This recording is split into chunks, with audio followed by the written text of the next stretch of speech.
The Real Estate Photography Podcast is brought to you by tourbuzz.net, high-definition virtual tour and photograph hosting, now with interactive floor plans. Sign up for your free trial today.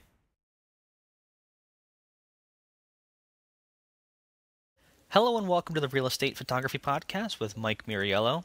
Today we have our second critique, our first guest, Celia DeCoca. Hi Celia, how's it going? Very good. Thank you, Mike. Thank you. Welcome, and thanks for being the first person to step up to the plate and do this critique line of shows.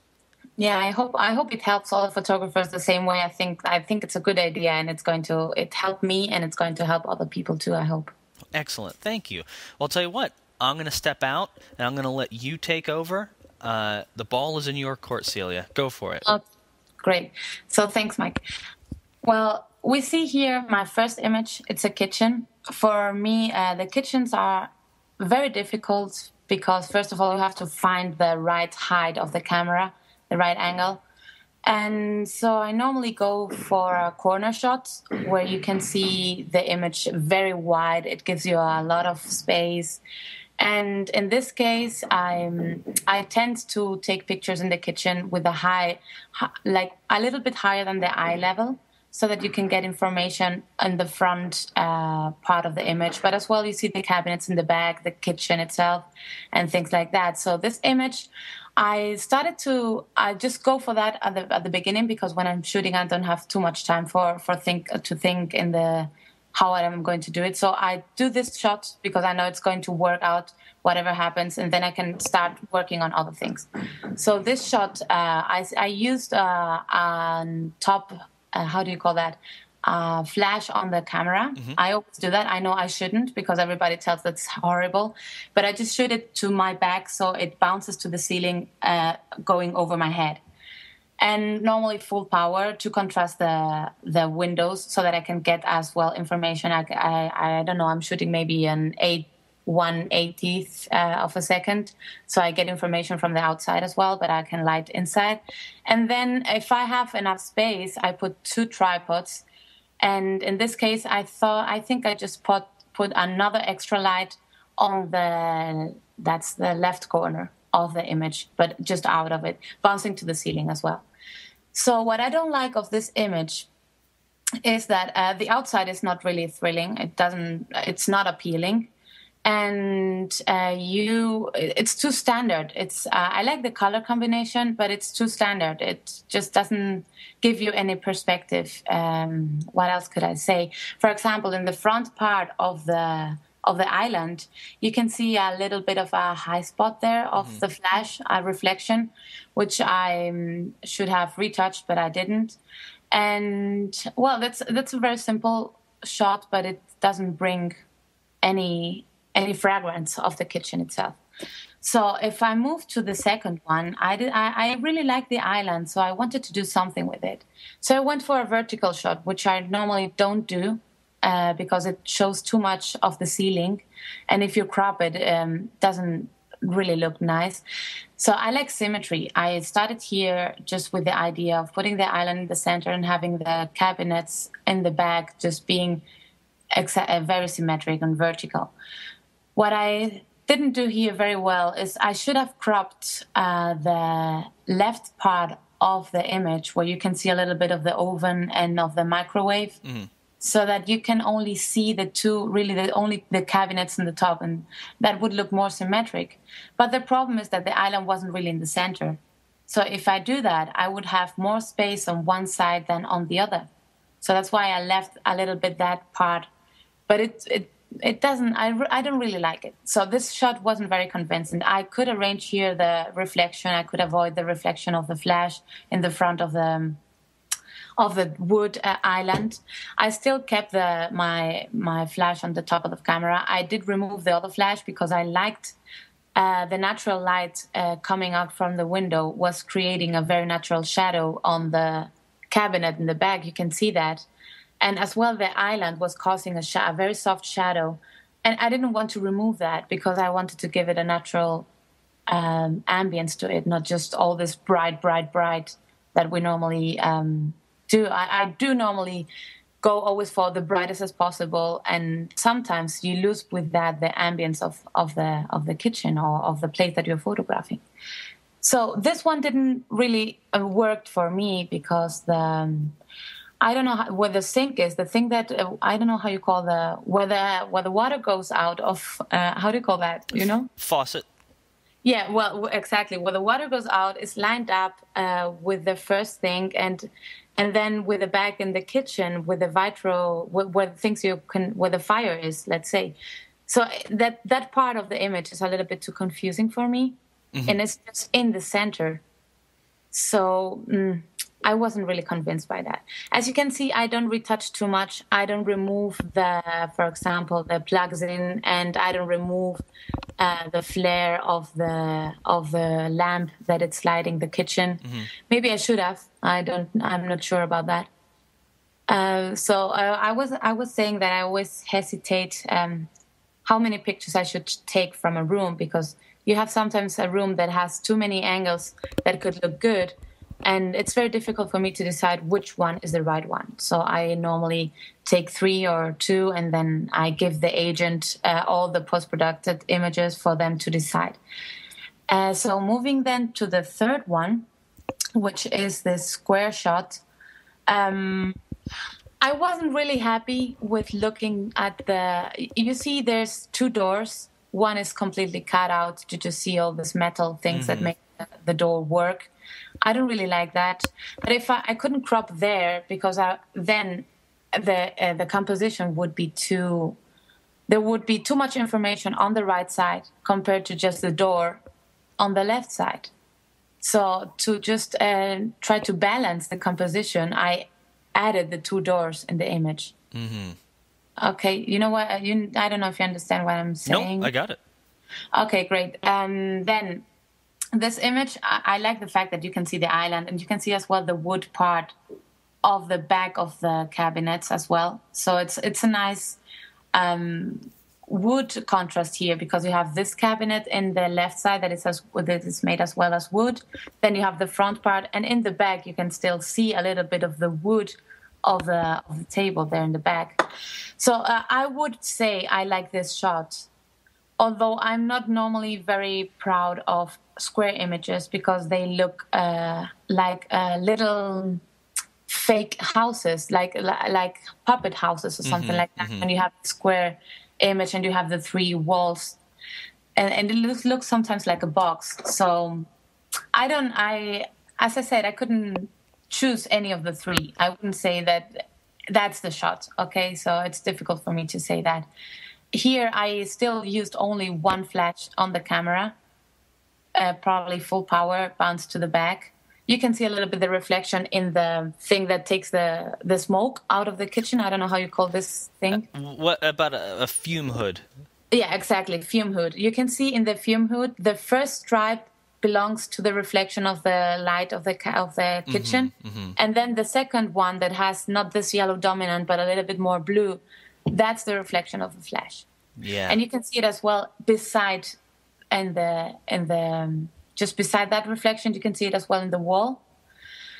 Sometimes I just assume you cannot light that perfectly, that there's no way you can see any reflections, because you see the reflections as well from the natural light. So why not just keep the other ones if they are not too aggressive? So in this case, it doesn't bother me too much.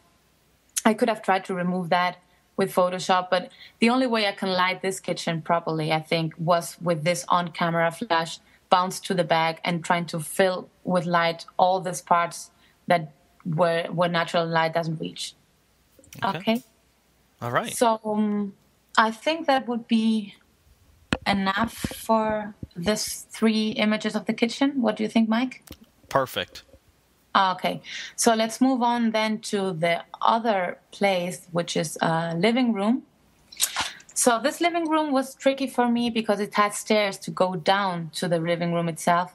In the first image that I took, I normally, as I said, I'm rushing, so I enter the room and I take the first shot to say, okay, I have it, I'm done with it. And then I can start moving and looking for other details, but I can make sure that I have a fairly good shot to give the agent. because I normally have not more than an hour to be in the room, and you have to, you know how it is. You have to greet the owners and a little bit of small talk, and then time flows, and you have to act very, very quickly. So in this case, I used. I had to fight with the dark outside because it was really dark in the terrace, but outside in the third plane of the image, it was bright. So I wanted to have a little bit of information that there was a terrace, not just some green stuff over there. And I had to fight as well with the lamp that it's in the center of the image. It was a very, very powerful light, but the room was so big that I needed to use this light as well, not only my flashes. So I don't like this image because this lamp is burned out. It's not too professional in this sense, but I couldn't manage another way of lighting. So here in this case, I have my light on the camera, as always, bent to the back. Then I have another light just near the table. You can still see the hotspot there, which is even has a dominant blue on it. I don't know if you can see that, just over the closet, just in the... Okay. You can see that. Okay, great. So there you have this hot spot in the blue dominance. Then just on the other side, you have the hot spot of the lamp itself, but it has a yellow dominance. It's for me very difficult. I struggle a lot with how do you call that? Color temperature. Yeah, the white balance set. Yeah. Yes, the white balance. It's very hard, and I don't think that I'm very good at Photoshop. Probably someone that works very good with Photoshop could remove it. I'm not very good at it, so I just struggle always. So I have a flash there in the corner hidden, and you can see the hotspot. I have another flash on the other side of the image, on the left part, just very in the back. You cannot see it, but you can see a little bit of the shadow of the shade that it's causing on the top of the ceiling, where you see the things that you use to cover the window. I don't know how to call that. Curtains, maybe? Yeah, curtains. You can see the shade of the curtains there, that it's provoked by my flash just there bouncing to the ceiling as well. Yeah, and that happens a lot when when the light is very low to the ground or even mid to the ground and it's shooting up. Yeah. I know. And here I wanted to, my main feature here was the floor. I really like the wood floor, and I wanted to show up with a lot of presence in the image. And I think I managed to do that, because the first thing that you look is, wow, what a wood floor. So I used a polarizer as well to avoid a little bit the reflections from the window and from my flashes. But when you use the polarizer, either you do it for the floor or you do it for the verticals. So in that case, I had to sacrifice the paintings that have a lot of reflections of other things going on, just to put the right color on the floor. Gotcha. You know what I mean? Yep. Okay, great. So this one is not too bad.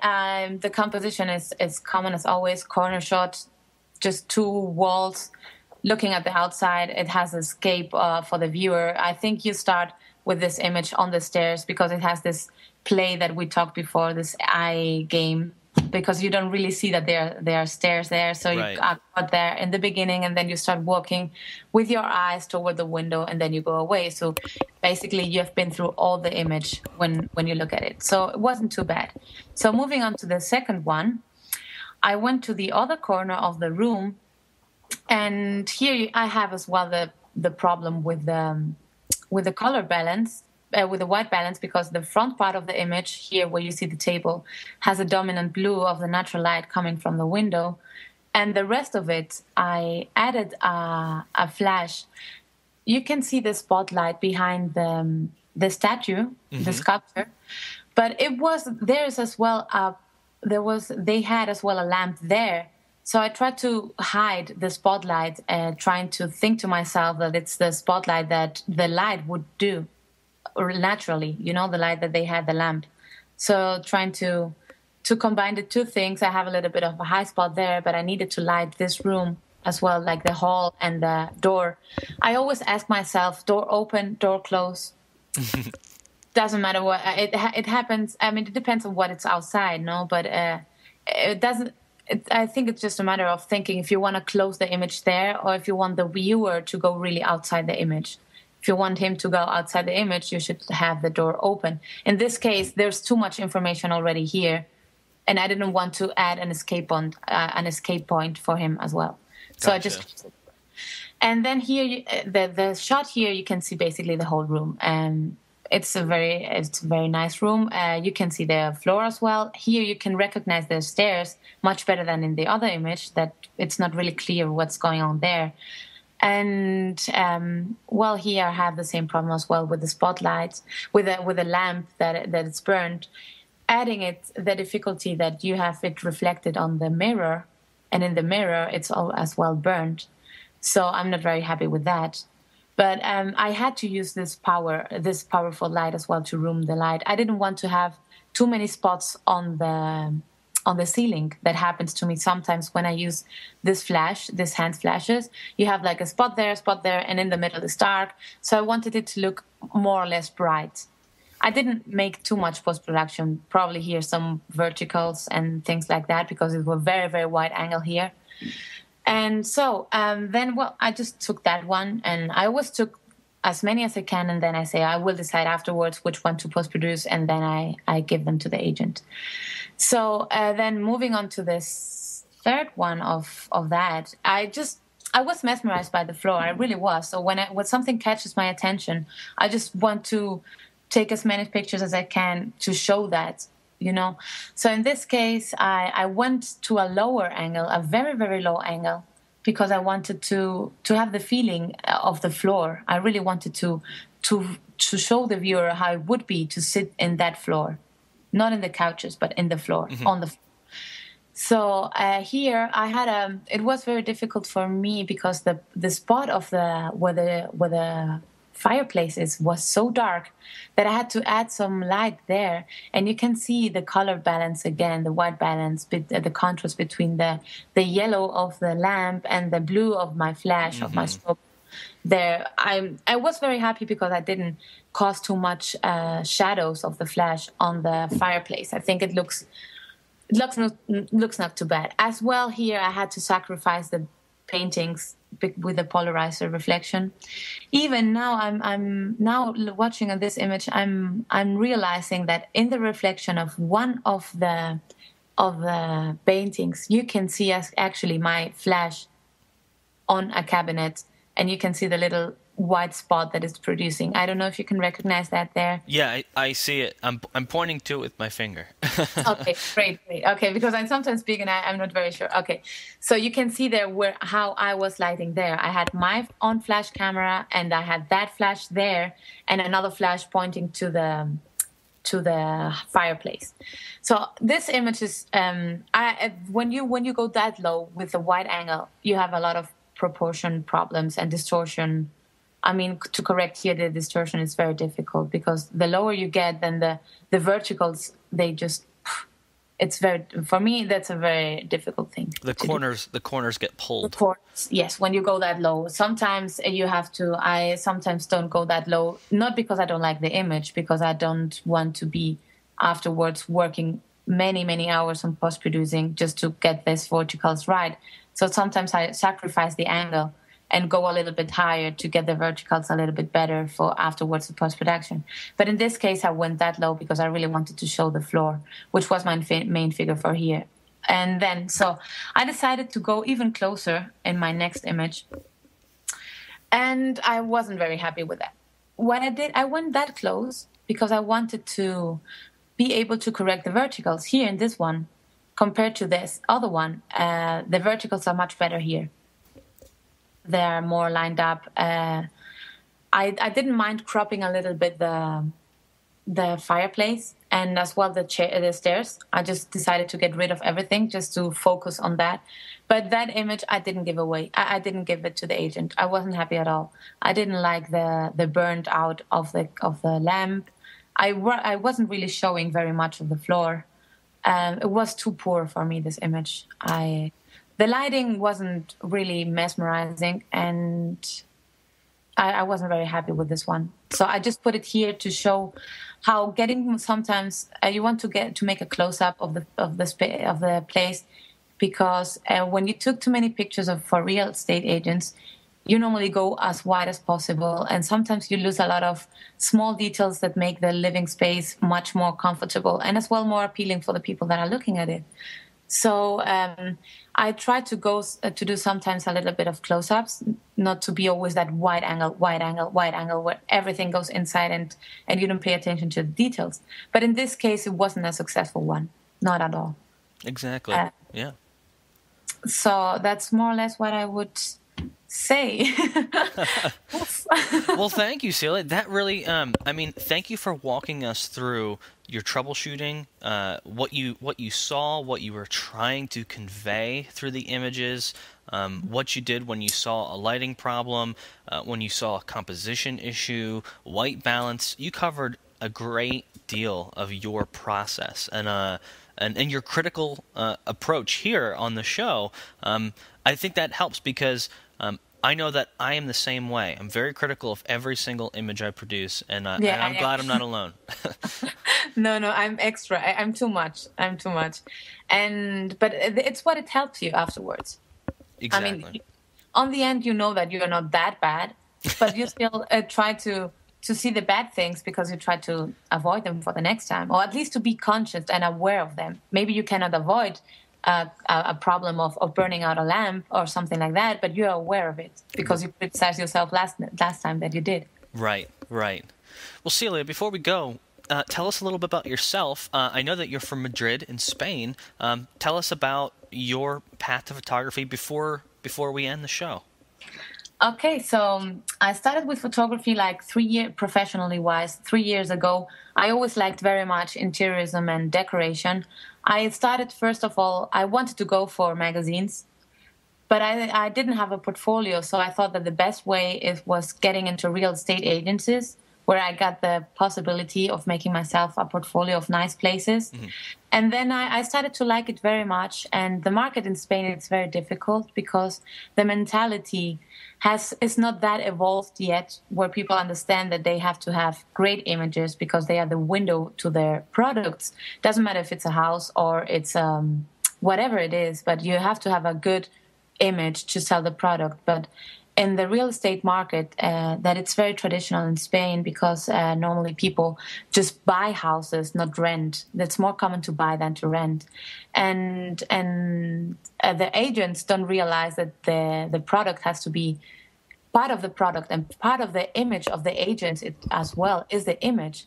I probably, if I was a buyer, I wouldn't go for 5-star agents that are telling me that they have great villas. And when I see the image, I see that they are so cheap that the agents itself are taking the images and they don't have a professional photographer taking them. But that's my mentality. But Spanish mentality is not that evolved yet. They just see a little bit of it and they go to see it, and they say, because they think, oh, the images are going to be a lie. When we go there, it's not going to look like that. So you have to be very careful. The market, it's very difficult. Right now, Spain, as I said before, it's in a crisis. Everything is very low and slow. Nobody is really doing anything. So it's hard to get into real estate agencies. So, but I still try hard. I like the work. I try to improve the images, and I try to, as a professional photographer, try to make, first of all, understand the agents that they need a professional photographer, and then when I go to the houses, I tell the owners that I'm a professional photographer and that I need this space to be cleared up. Okay, I need to remove personal items. I need to do this. And I make them understand that the agency is working for them because they have hired a professional photographer. Mm-hmm. So I do like two-side marketing. I market myself and I market the agent as well. I like it. I try to make everybody look nice and good in the market itself when I do that. Excellent. Okay. Well, Celia, thanks again for coming on, critiquing your own work, and helping everybody learn along the way. It was great. It was great meeting you, Michael. It was very nice to have this chance. I really like your podcast, and I hope it helps other people. Thank you. Great. Thanks, Celia. Have a good one.